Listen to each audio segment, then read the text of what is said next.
Hey guys, it's Ryu from Selfless Gaming, and this is going to be a quick start guide for playing Genji in Overwatch. I'm going to give you some of the basics and some of the things that I learned and didn't know for the first week or two that I was playing Genji, and they made a huge difference to my gameplay. And I ended up going from like 10 limbs to like 30 limbs fairly consistently.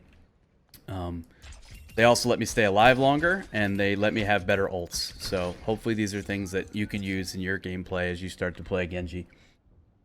First thing, and this is something I learned from watching a lot of the top pros play Genji, is you want to right click more than you left click, especially in medium and close range battles. And the reason for that is the rate of fire is much faster.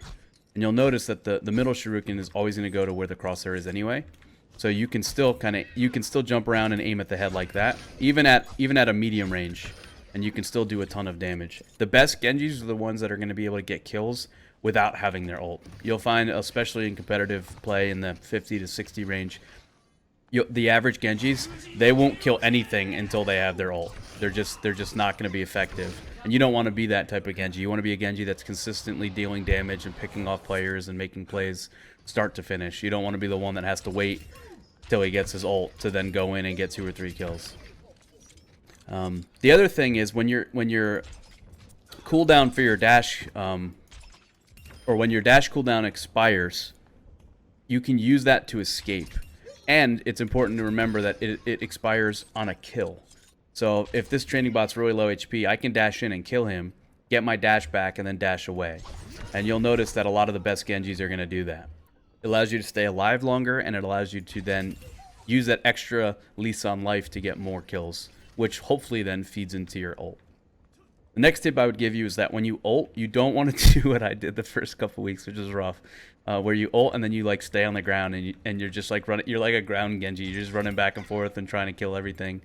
You'll get hooked. You'll get killed. You'll get spammed. You'll get booped backwards. You don't want to fall into that trap. You want to make sure that you're setting your ult up very, very effectively. And remember that when you ult, it resets your dash cooldown as well. So you can dash, ult, and then dash back. So you can dash behind an enemy or above an enemy, ult, and then dash down through them. And it can be very effective when used that way.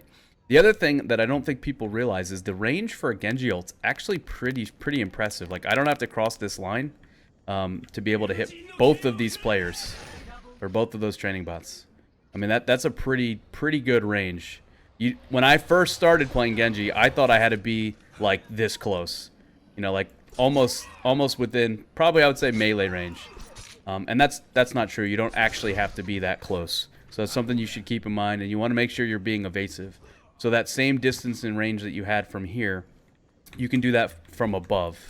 And that's probably the best way to get a ton of kills with the Genji ult, is you want to make sure that you're evasive, which tends to be you're jumping around, you can wall climb, come above. You want to make sure you're doing a ton of damage in that way, so that you're not easily hooked or booped or shot and killed.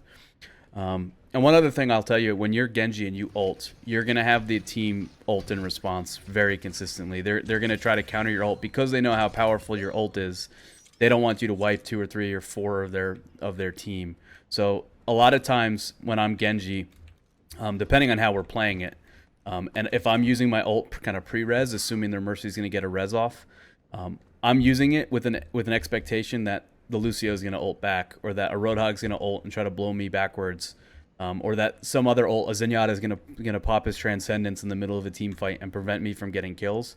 But it burns one of their ults, and if my team is leveraging that effectively, we can then go in and win the team fight because they've already burned some of their ultimates in response to mine.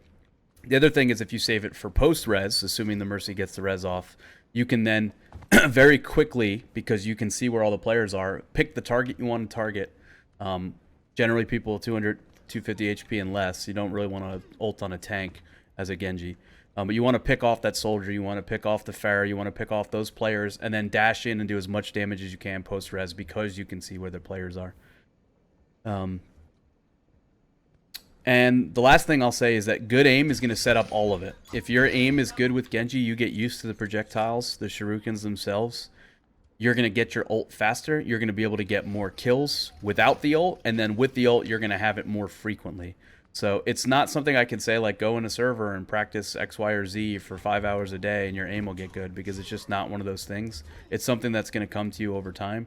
But I would strongly recommend that you don't become the average Genji that gets 0 kills until he has his ult. You don't want to be that guy. And that's it. So really basic quick start guide on Genji. If you have any questions, please leave them in the comments. There's a good chance I'll do a little bit more an in-depth guide that shows the combos and some of the other things that you can do to level up your Genji. But I think those tips are a really good starting place. And I appreciate you watching.